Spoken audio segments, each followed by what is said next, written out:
Live. At least I hope so. All right, well, thank you for coming to see Iterative Triggers, understanding what drives us to change.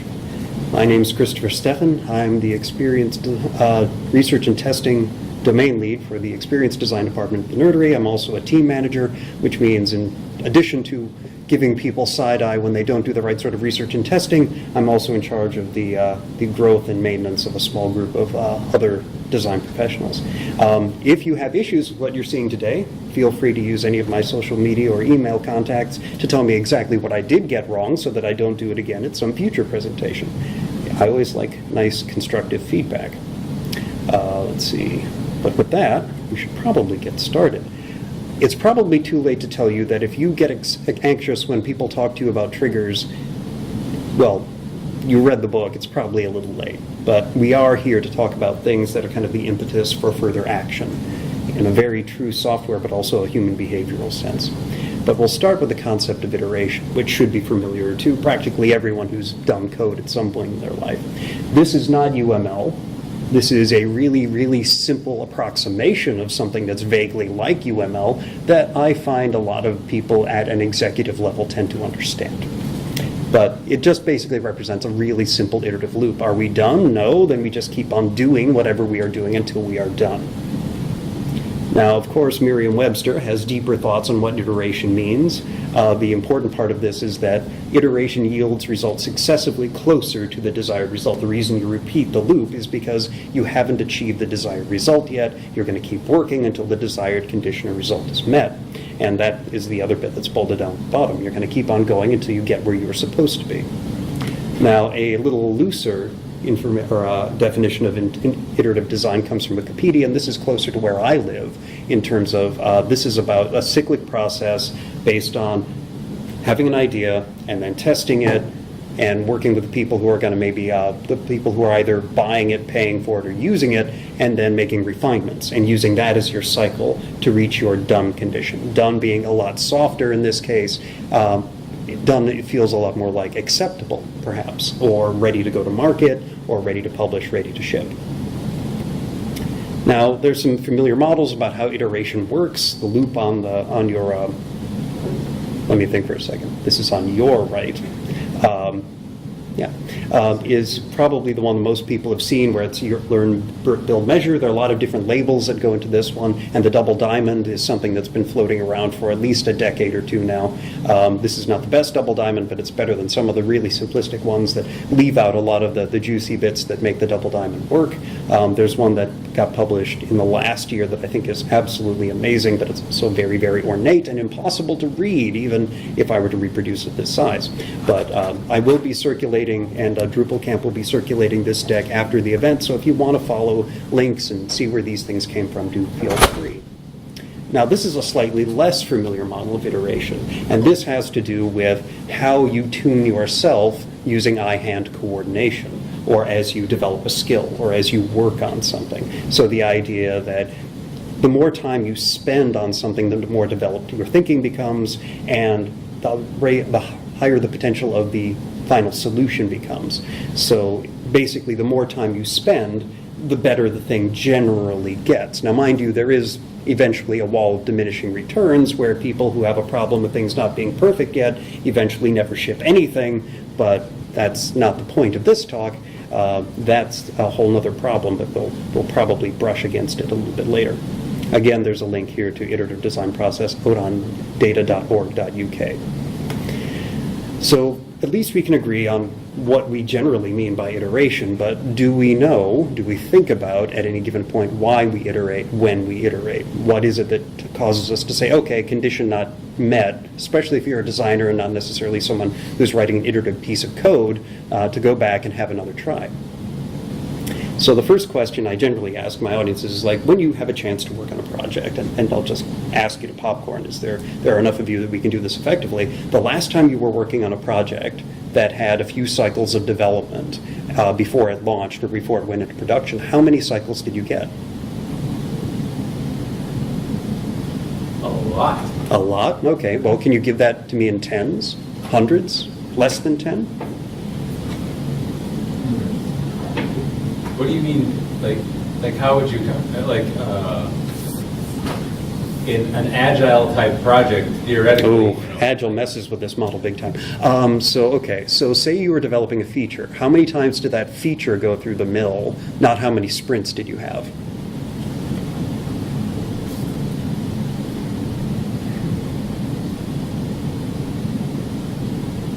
That gets a little rougher, huh? Yeah, I guess broadly speaking, it's maybe 5 times. Like first time it's just like rough draft falling apart everywhere, mostly pseudocode.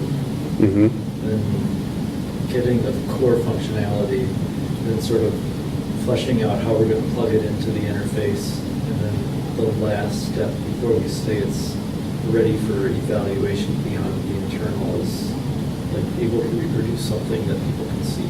Okay. And then after it's ready for people beyond the internal, do you ever go back and work on it again? Yeah, then it's polishing it up, making sure it functions where the errors are, and Right. things like that. Yeah. Are you talking like individually? Like, Yeah. I'm working on a data migration, they say we need to migrate this content type, Mm-hmm. and I'm personally like, okay, first I'm going to do this field and check it, and then do this field and check it, and then do Well, this. it's a little more big scale. So when I'm talking about iteration, I'm generally using my lens, although my lens, because I work with designers and developers all the time, tends to overlap, at least for the purposes of the nerdery where I work, really closely. And for us, when we get a client with a problem, they'll come in, they'll give us their requirements, we'll spend a bunch of time doing research and discovery, and we'll start doing things. We might get, in the fullness of a project, between design and development, somewhere between 3 and 5 cycles of iteration, most of them in development, usually 1 or 2 in design, normally 1. So we get a chance to try something, and then we make all of our fixes when we're already in code, which is a bit of a problem because we generally need those iterative cycles to knock the bugs out of the ideas and the bugs out of the interfaces before we've wrapped a bunch of code around them, ideally, because it's more expensive to write and revise code sometimes than to revise a wireframe or just some sort of approximation of that interaction that doesn't have any code or data behind it just yet. But a lot of the designers I talk to aren't very iterative, even though they value iterative design. Their companies value iterative design. Maybe they get 2 cycles to basically get feedback and react to it, and usually it's stakeholder feedback. So now, meat of matter, we'll start talking about iterative triggers. There's 3 iterative triggers that we should all be aware of. Now, no one else talks about these things in this way. This is me coining terminology. If you Google this sort of stuff, you will find me. The first of the 3 is all in your head. So if you want to humor me on paper, go ahead, but if you want to just do this in your imagination, that's fine too. Think about drawing a circle. You generally end up with something a little bit like this. And if you don't like that, it's not quite circle enough for you, you can have another go and try again, and eventually result to software. Because that's where you're going to get a real circle. But that's the internal iterative trigger at work, and that's all about you as an individual. The idea that you might draw a circle, judge that circle harshly, try again, decide I'm never going to get this right, and then go to PowerPoint or some other drawing tool to draw your circle for you is all about what you know about your ability to draw a circle, your expectations of being able to do that appropriately, and then knowing how you're actually going to be able to get to the outcome you're looking for. So the good things about the internal iterative trigger is that it's about inspiration, it's about ambition, and your perspective as an individual and your life experience. It's about pushing yourself and kind of achieving what you know you can achieve. Now, on the flip side of that, it's also about self-doubt and imposter syndrome and your insecurity and the things that you don't think you can do or that nobody can do. So prejudice and bias come into there, and it's all about kind of holding yourself back in very real ways. So this is basically just you reacting to your work in a vacuum of your own head, and it has to do with your judgment of what you think your ability to do better is. And it's got nothing or very little to do with anything else. That's why it's the internal trigger.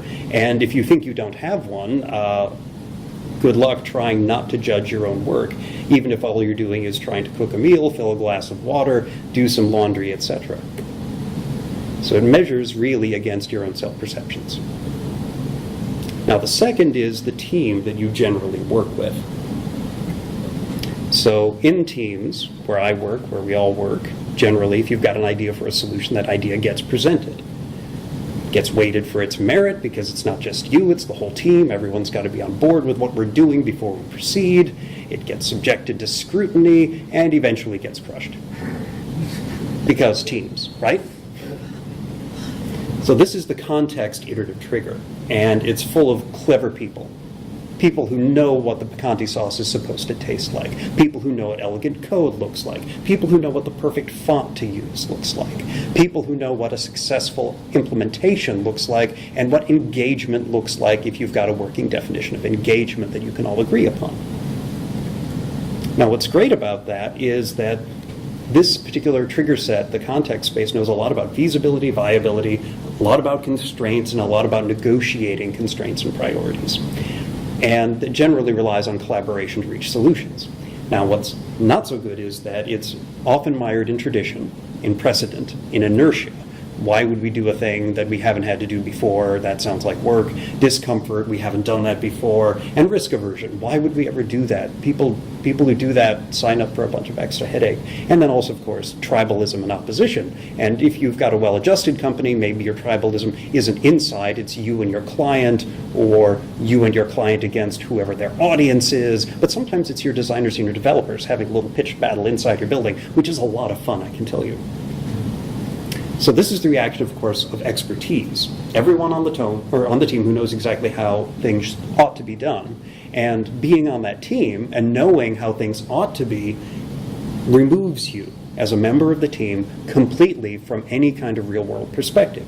I mean, I'm not saying that you don't know what elegant code looks like, or you don't know what engagement looks like, or what a good font is, but your opinion of what a good font is and the team's consensus on what elegant code is has nothing at all to do with whether or not what you're actually building is actually going to meet the needs of the person it's designed to serve. So it measures again against collective wisdom. Now, a lot of people will stop right there, and that's a problem kind of in and of itself, in that you've got your internal trigger dragging you all over the place, you're not happy with what you just did, you're going to retreat to your cave, you're going to work on it till it's perfect, and then you're part of this larger team that wants to know why you're in your cave, and there's maybe 3 other people in their own caves working on their own parts of the project, and you've all got to come together and decide on how this thing is supposed to look before we show it to the client or the stakeholder or the internal person who's approving the work that you're doing.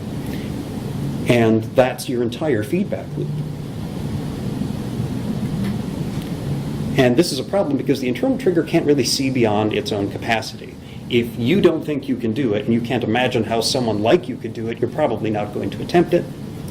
And the context trigger knows too much to remain objective. It knows too many of the constraints, it knows too many of the things that have worked before, it thinks it knows the people you're trying to serve really, really well. I say thinks very pointedly, that's a thing I'll talk about more later, but the point is it's no longer objective. Everyone's working from their history, no one's working from the reality that's spread out in front of them. So where do we go then to get better visibility?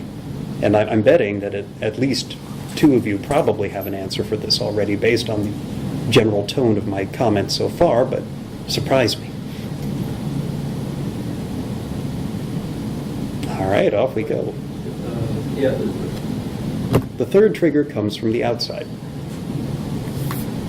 It's got no idea about what your goals are, doesn't know why you're building what you're building, doesn't know the rationale or the reason why the thing that you're building is the right thing to build, has no idea what you even expect the outcome to be, at least if you've done your recruitment right, and it only has the ability to observe and respond.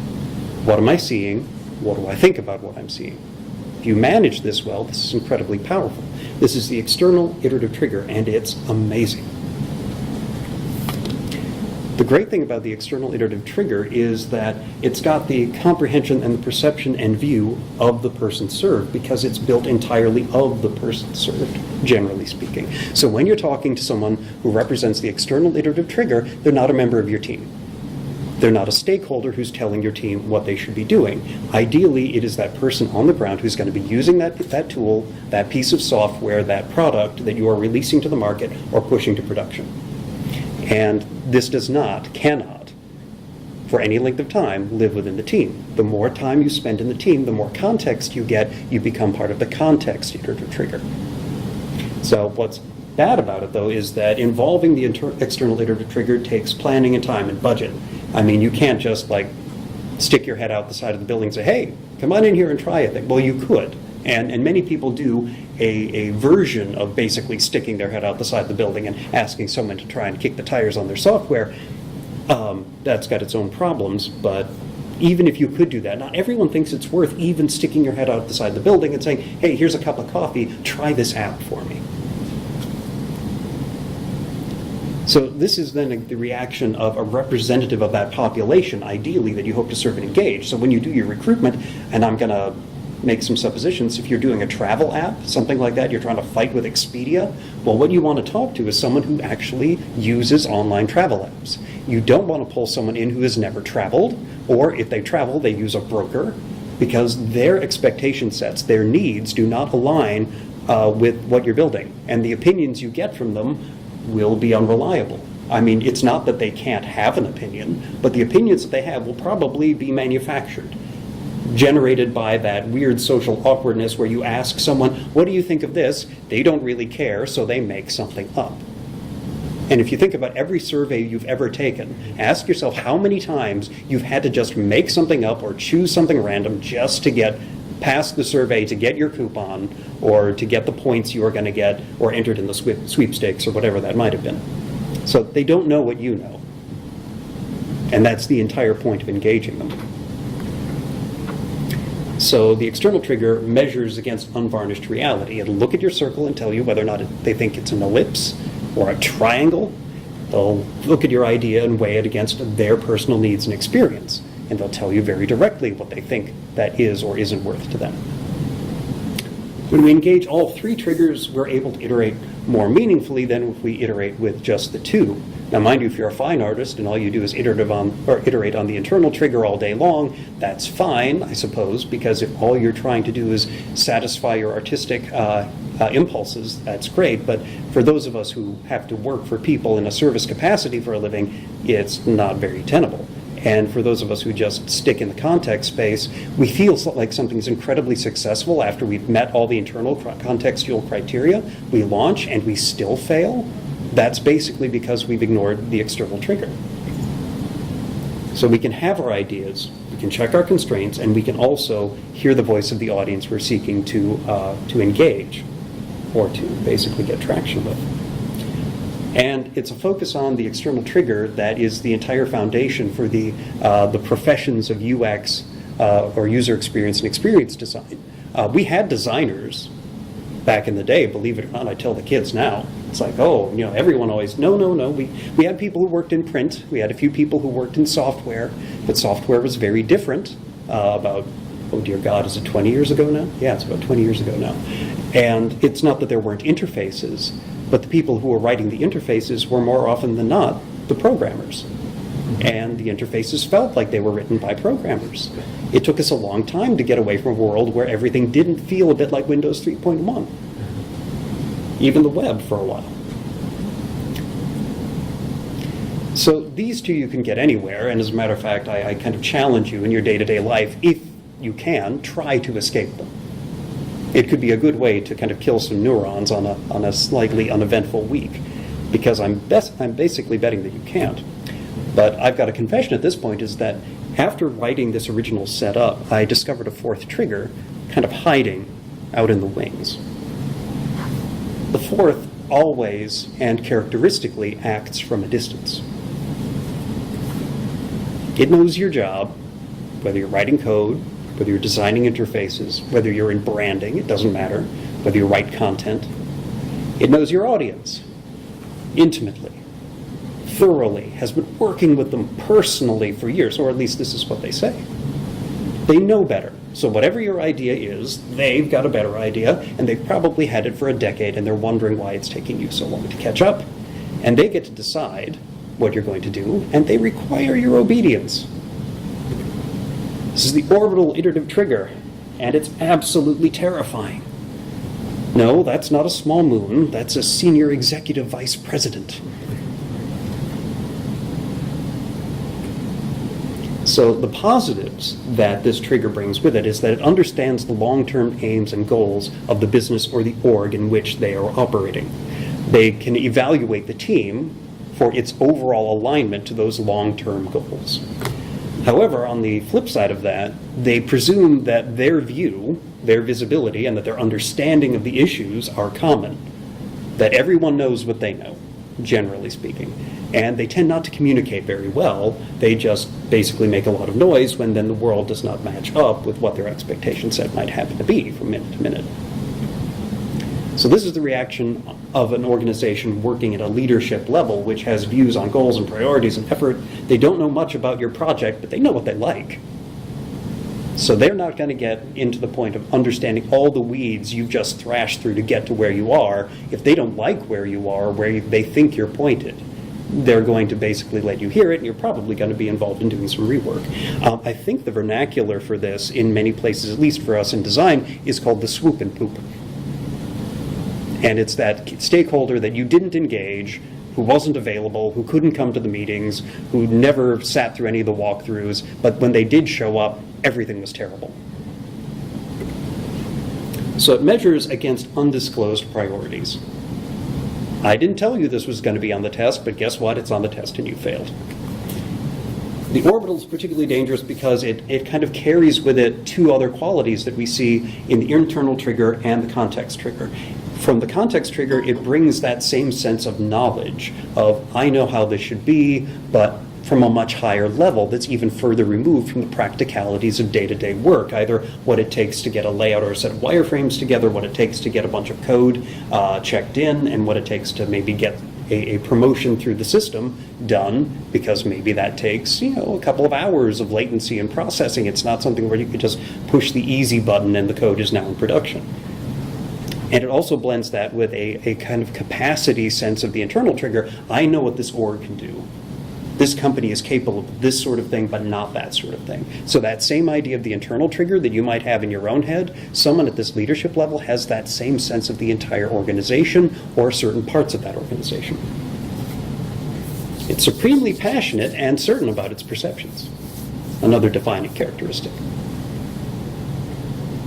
Which, of course, prioritizes maybe shorter term, more personal, organizational imperatives over those of the audience you're, again, trying to serve. So it's more important that we be engaging, or that we get so many likes on Facebook, or whatever that new measurement set might be that we're now supposed to realign to, than that the person who is actually using the software is finding value in it.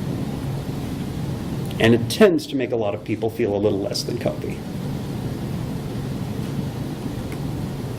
So regardless of your comfort, though, it's important always to know kind of which trigger you're responding to and why while you're working through iteration. Because they're not really equal. Focused on the self, on constraints, on a big agenda that's not always visible, or on what's actually there. So they've all got a part to play, but only one of them can actually reliably call the tune. And I say that because when we're talking about the external trigger being focused on what's there, they're not there with a preconceived agenda. They can tell you whether or not that website is something that they find value in, that they understand. And when I say find value, I'm not asking you to ask people if they like things. It's one of the worst questions you can ask a person. It doesn't matter if they like it. It matters if they can understand it, if they understand the options it provides, if they understand what it's to be used for and whether or not they can use it. That's important. If you ask them if they like it, unless they feel sociopathic that day, they'll probably say that they do, whether they do or not. You've probably been there yourself. Any sufficiently advanced technology is indistinguishable from magic. Now, this is a bit of a left turn. I'm giving you Clarke's law, but I'm giving it to you for a reason, because there are some aspects of the external iterative trigger that are really critical to our deriving value from it. The first is a concept called first sight. Now, I know some of the people who've heard this talk to me say, well, no, it's not called first sight, it's called second sight, and shouldn't you be able to talk to ghosts and see auras and things like that? It's like, no, that's not it at all. Second sight is the everyday practice of seeing what you want or expect to see. You read the headline, you think, well, okay, they can't mean that, they must mean this because it's vague, or you see something that you have a real problem with and somehow in your head you're able to reconcile it to your worldview. You ignore something that looks a little uncomfortable to engage in or to recognize. This happens all the time. We all do it, and we don't necessarily even do it consciously. It's one of those things where if you see something you're totally unfamiliar with, the first thing your brain will try to do is to figure it into the framework of your mental neuronic pathways to kind of say, what is this like that I've seen before, so that I can make sense of it, so that I can comprehend it. And that's just normal neurobiology at work. So I'll ask you, what do you see here? Feel free to popcorn if you want to. White triangle? A white triangle. Star of David. Star of David. All right. How about over here? Pac-Man figures? Ooh, Pac-Man, that's good. What about here? What do you see here? Duck head. A duck head Rabbits. or a rabbit's head. So these are fairly famous optical illusions. Now, first sight, by contrast to second sight, is quite literally the ability to see and cognitively process what is actually there, regardless of what second sight might tell you. This is 3 Pac-Men and 3 angles. There are no triangles in here at all. You assemble those with your brain. That's all we've got here. There aren't even full dots here. Now, you want to get really pedantic. This is not a duck, not a rabbit, not really a masterful drawing of either. And if you want to get super pedantic, it's ink on paper, pixels on a screen, even if it were a drawing of a rabbit or a duck. It's not really that thing. And can you think about these things in a way that really processes what you're seeing as opposed to maybe what they symbolize or what they mean to you? So most triggers are really vulnerable to second sight. I mean, 1 and 3 and 4 live in that world because all humans live in that world. And it's hard to break out of the idea of, okay, well, I'm just going to go about my day. I'm going to see what I'm going to see. I'm going to have the reaction that I'm going to have. And second sight runs rampant. And these first 3 triggers don't really have any structure imbued in them to prevent or to mitigate that. The external trigger possesses only first sight. And this sounds contradictory, so I'm going to back up for a second. I'm not saying that every person you might engage with, when you say, all right, I'm going to show you a thing, and you're going to tell me what you think of it, and I'm going to ask you what it says or what it means or what it is, and you're going to tell me. It's not that they're immune to second sight as individuals.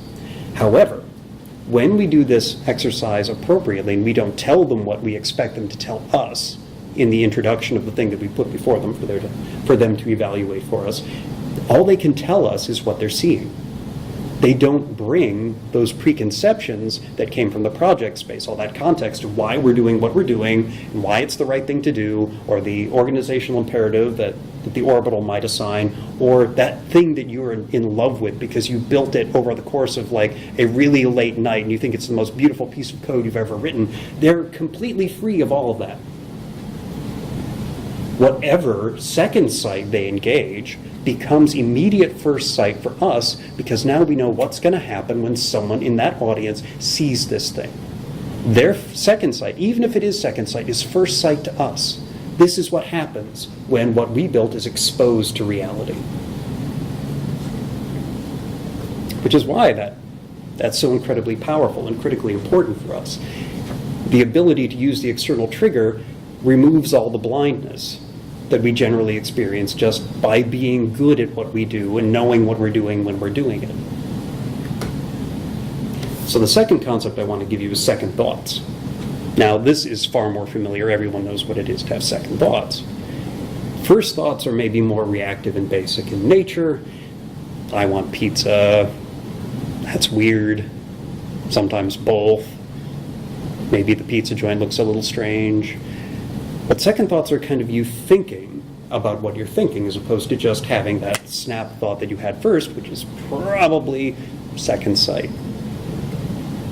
So if you want pizza, do you stop to consider, is this because I'm actually hungry? Am I actually hungry for pizza?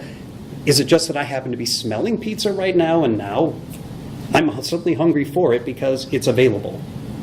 Is it real? Why am I thinking what I'm thinking? If it's weird, what exactly about it is striking me as weird? If I'm uncomfortable, what's making me uncomfortable? So in a way, it's my job, people who are in the experience design or user experience profession, it's our job to think about other people's thinking, to supplement what we hear from colleagues as well as people in the external trigger space with thought about thought. And also to examine, of course, our own thoughts. So, I mean, it's one of those professional bugbears where it's like you can get into experience design, but if you kind of get into our space and you fall in love with your own ideas, you're not nearly so effective, because there are a lot of designers like that in the world already, and they're not experienced designers. So we have to think about our own impressions. When we see something, it's like, if I have a violent reaction to a font, well, one, I don't pick fonts for people, and I should know why I'm having that reaction to that font so I can process that more openly with my team or the designer who's just showed it to me, who wants my feedback. Because if I just go, bleh, I mean, that's one, not helpful. Two, I'm not the person he should be asking. And three, what's he supposed to do with bleh? So doing that, examining the thoughts of the people that we're engaging with and our own, increases our reach and deepens our impact on all levels, because we're able to take that raw data and turn it to something that is more powerful, to drive iteration, to drive a better change, to make a more informed decision about what we should do next to get to that end state of acceptability or of finishedness. So there are some challenges, and I've been giving this talk a few times this year, and I always give the same ones out. So this is something that I would like to task all of you with as you kind of go forward. So if we want to design for the real world, and if you're not designers, if you're developing code, I think the principles are still the same. We have to remain in contact with it, because it's not hanging around for us. While we're building our app or revising our code, some other developer, maybe down the street, maybe across the country, is also working. And tomorrow, stuff's going to get pushed to production that changes people's expectations of what a good interaction is. Everything is a moving target. One of my colleagues, and he was in sales, so this is galling, said basically that the rate of technological change today is the slowest it's ever going to be again. And you can keep saying that forever because it's going to stay true. It's annoying, but it's absolutely accurate. We have to stay in contact with the person served, because as things change in the market, someone launches a new app, people's expectations around delivery from Amazon, all of these things changing day over day, week over week, month over month, changes the criteria that people would bring to the work that we're doing. Things that happen in the news can change your perceptions of products and offerings and services and software tools. So when you're doing a project, ask for 2 times to get engaged with that person served in any cycle of work that you're doing, so that you get a chance to get that feedback, go back, make some changes, get further feedback, and find out whether or not those changes actually took. Did you now get to an end state that is acceptable to the audience that you're trying to serve? Now, ideally, I've got a graph that I've developed where there are 5 places in the project cycle where you can meaningfully engage, sometimes in deep loops, with the person served. No one's ever going to give me all 5. So take 2. And if you have to, grudgingly accept 1, but by under no means or conditions should you look happy about it. You should look like you've just had your kitten trampled on if they give you just the 1. And giving you none is basically, as far as I'm concerned, unacceptable, because now you're basically gambling. As we observe the world, we should take care not to let our prior experience or lazy opinion cloud our vision. So again, this is about examining your impressions and your thoughts and your preciously held ideas. I mean, one of my favorite content strategists' bywords was always "kill your darlings." So that paragraph that you're in love with is probably the worst one in the entire thing that you've written. That piece of code that you love so much is probably the weakest part of what you're putting together. That font you love, yeah, lose it. So focus your attention and that of your team on what you learn, and resist the urge to just kind of shoehorn it into your expectations or predictions. So one of the most dangerous things that I hear when someone's seen the results of, say, usability or the results of research is, yeah, that's exactly what I expected. And it's like, yeah, it wasn't. I know it wasn't. We talked about this, but now I want to talk to people before we do these exercises and say, what do you think is going to happen? I want to write it all down. Because if you don't write it down, like you hear from the Mythbusters, you're just screwing around. That's not science. And then when we derive meaning and choose action, we have to examine why and how our decisions then are reflective of our best options. And I'm not saying that you're always going to be able to do exactly what you want. You're always going to get the precise results that you're looking for, because we live in a chaotic world with a lot of variables. And it's really attractive to kind of spear the cow, if you follow my line in thought, to reduce the variables down to a place where it's acceptable to think about them, but now you're ignoring a whole lot of inconvenient detail. But within the option set that you have, think very hard about whether or not the way you're going about it, the feedback that you've acted on, why the way you're acting on it is the best for your possibilities. So consider the impact of those decisions and question their origins. Is this something the VP came in and told us to do? Why is the VP drowning out the person served? Question the origins, reflect on the intentions and the actions and the potential consequences. One of my colleagues at work often says, when you design the ship, you also design the shipwreck. And if you wanted to have a more hopeful metaphor, when you design sunrise, you're probably designing sunset as well. So think about the long-term ramifications of what you're building. So this isn't just the job of people in my role, if you're an experienced designer. This is really a job for everybody, because even if someone in my role is waving flags and using megaphones, it doesn't really work unless everybody on the team is engaged, ideally including that orbital trigger person. I mean, if we can get them into the fold, that makes things so much easier. It just so happens that you often get someone in my role waving that flag and using that megaphone, because that's what makes experience design. And you could probably pick out of a crowd of experienced designers the person who came in via sort of a creative directorial, ad agency-based creative path, because they don't care. They just want to get their pretty picture into the world. Not really an experienced designer, but maybe they took the title for the paycheck. That kind of thing.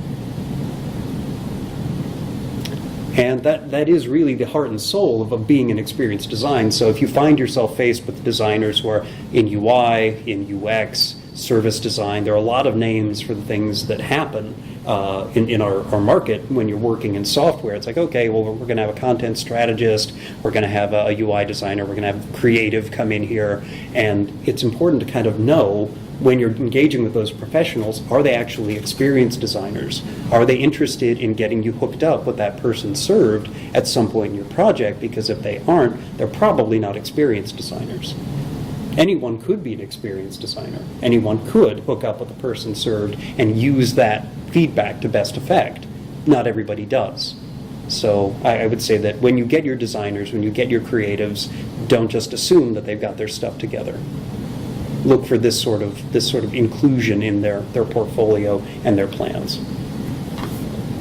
So this is something from Terry Pratchett, who coined, for me at least, the terms of first sight and second thoughts most meaningfully. And this is Paul Kidby, who's doing an illustration of the character Tiffany Aching, who appears in a series of books that start with one called We Free Men. The We Free Men are the tiny little blue guys around her feet, if you can't see them very well, called the Knack McFeagle. They're vaguely Scottish or Pictish, and they're incredibly violent, but amusing at the same time. And the important thing about Tiffany Aching as a character is she's the person who has first sight, and who experiences not just second thoughts, but third thoughts and fourth thoughts. And this is sort of a superpower, because some of the other magical creatures in her world can't see fourth thoughts, although they can read your mind. And I don't go here basically to take you on a long walk to talk about one of my favorite authors, the characters. The entire point of this is to really focus in on the external trigger. So the fact that first sight has the potential, the capacity to strip away active prejudice.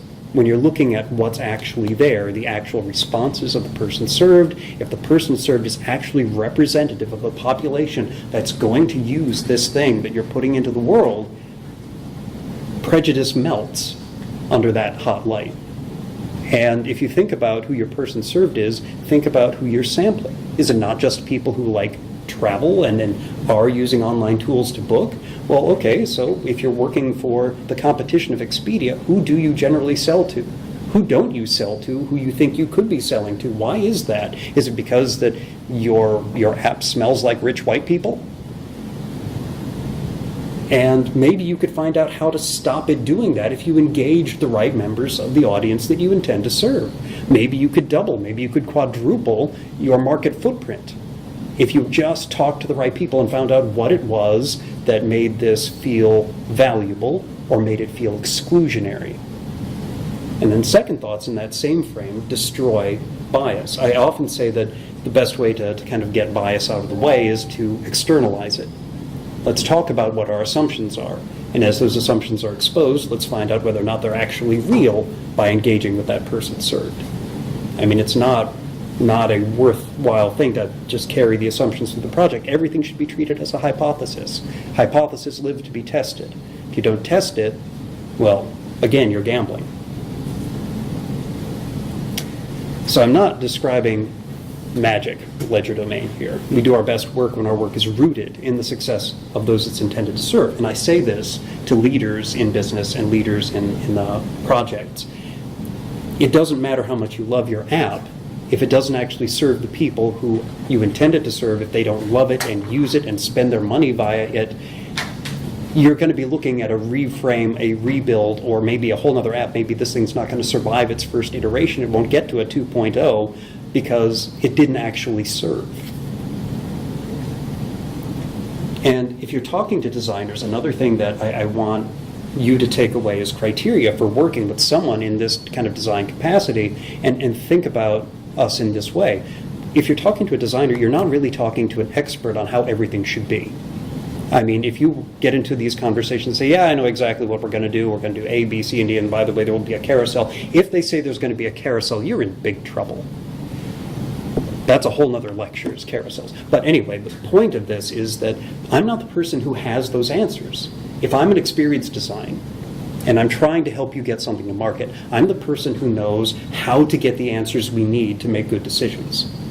I don't come pre-built with them. And if you ask me for them and you ask for them under the guise of best practices, I will look at you funny until you stop.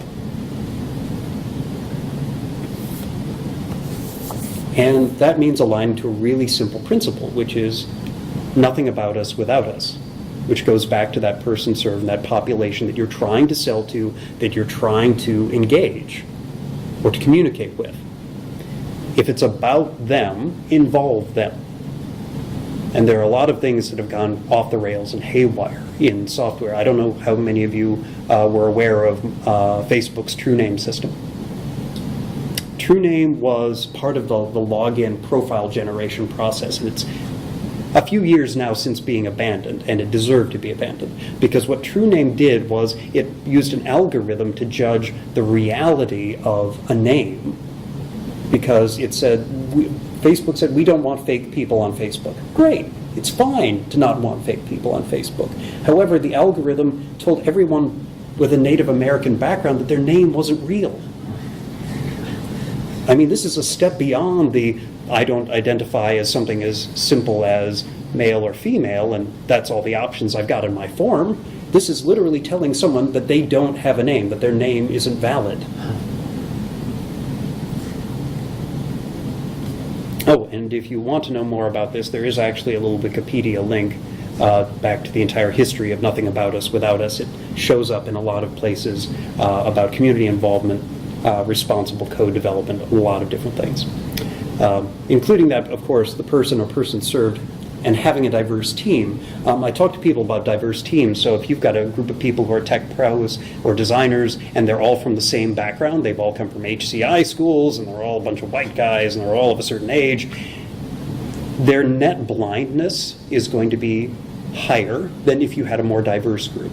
A more diverse group with different life experience, different background, different skills, different education, different working experience. The more diversity you can put into a working group, the more perspectives you can put against the problems of bias and prejudice, and the more stuff you are not blind to as a team. Now, mind you, that external trigger is there to solve for the final blindness because you're still all in the context space. But you can help each other to try to avoid most of the danger if you've got a more diverse team. Oops, I went the wrong way. So these principles are also about restoring and human dignity, respect, and justice to individuals, communities, and the way they intersect with technology.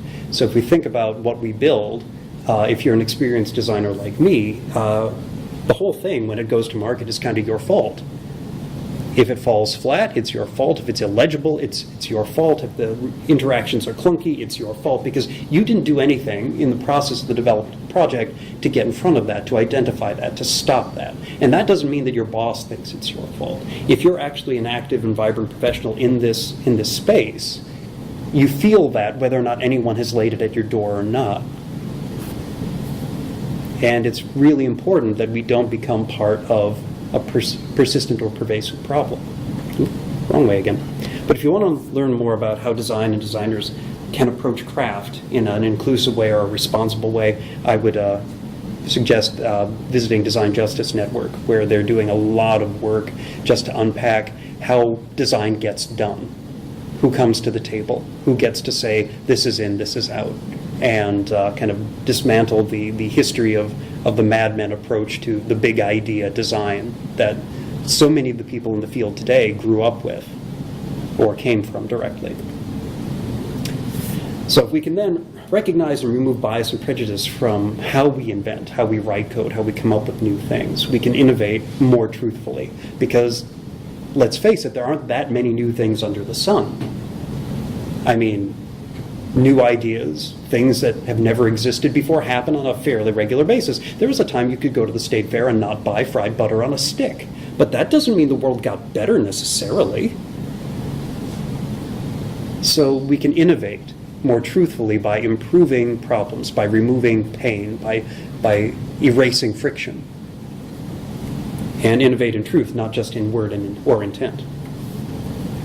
So we can respond more intentionally, we can invent more purposefully, and we can iterate when we decide to make a change. We know where we're getting our feedback from, why that feedback is important. We can do that more powerfully. And that's the end of the talk.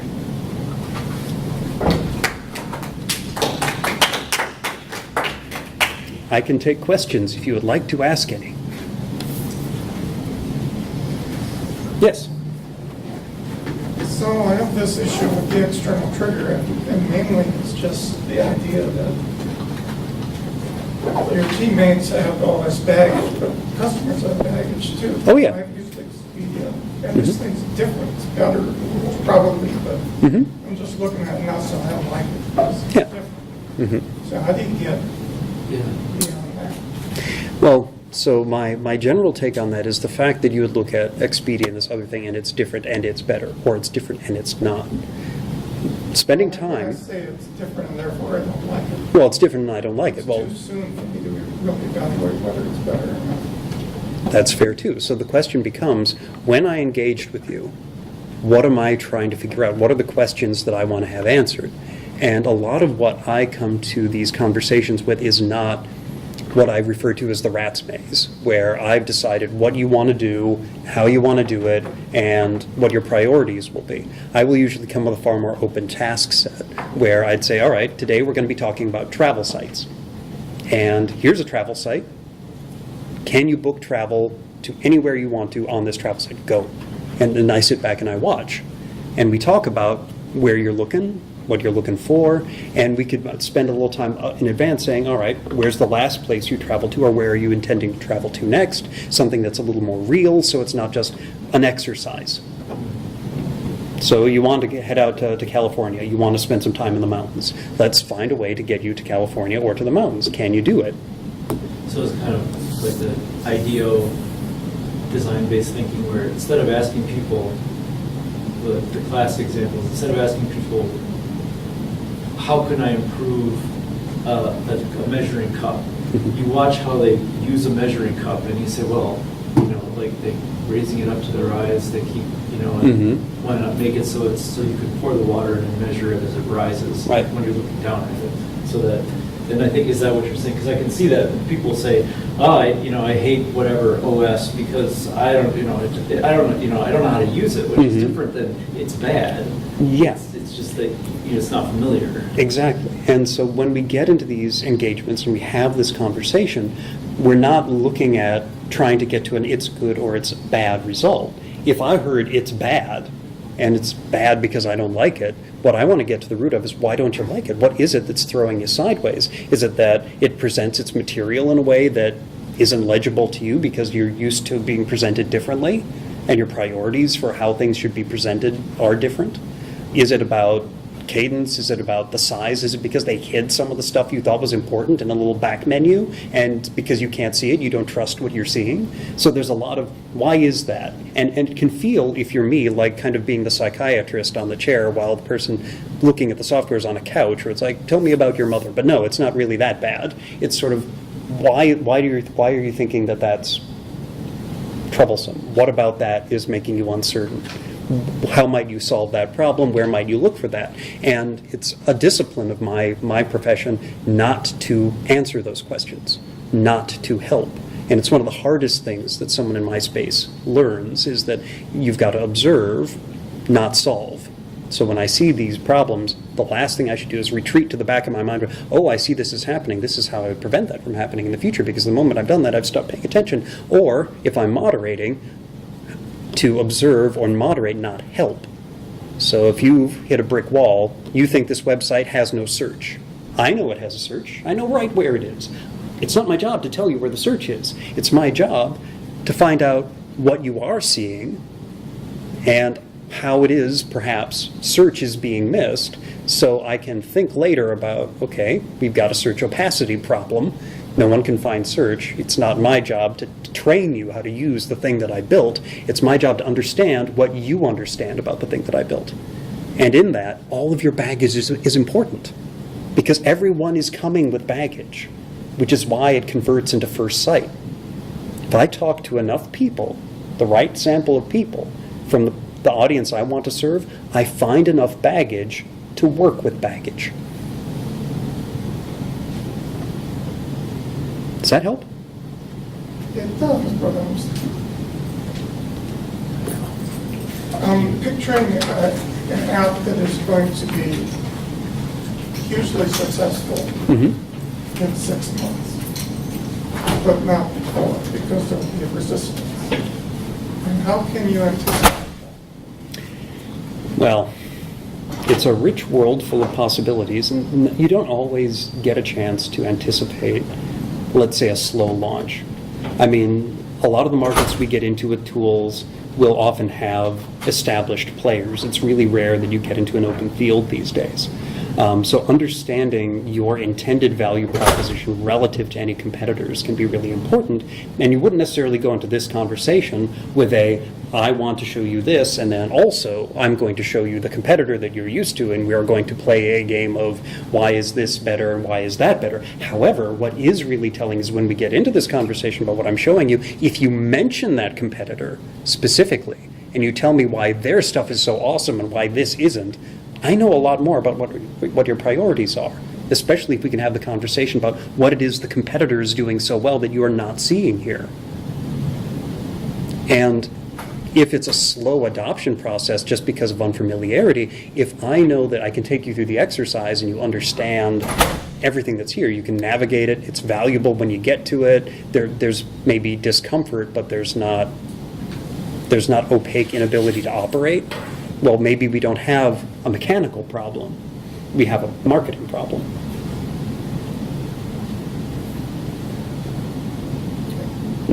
Right.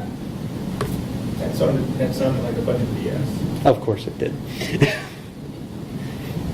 Have you read Thinking Fast and Slow? I've been doing a lot of reading over the last 3 years. That one's not ringing a bell. But I feel like I'm going to write it down. Modern psychologist, a Nobel Prize winner. Well, see, that just makes... Several years back, 2011, I think, or something. So I'm just getting into it now, but he talks about System 1 and System 2. They're not identical to this first site, et cetera, but there's a lot of similarity there. I think I need to get that soon. And it is very, very interesting. Excellent. I appreciate that. All right. Other questions? The best short example of the difference between System 1 and System 2 is if you catch yourself, if you stop yourself from saying something because it might have been insulting or you were going to swear but you're in that other company, that is System 2 overriding System 1. Right. Yeah. Excellent. I definitely have to look at that. Any other questions I can answer? Potentially, or try? Anything more than this? Okay. Well, thank you very much. I appreciate you giving me part of your afternoon.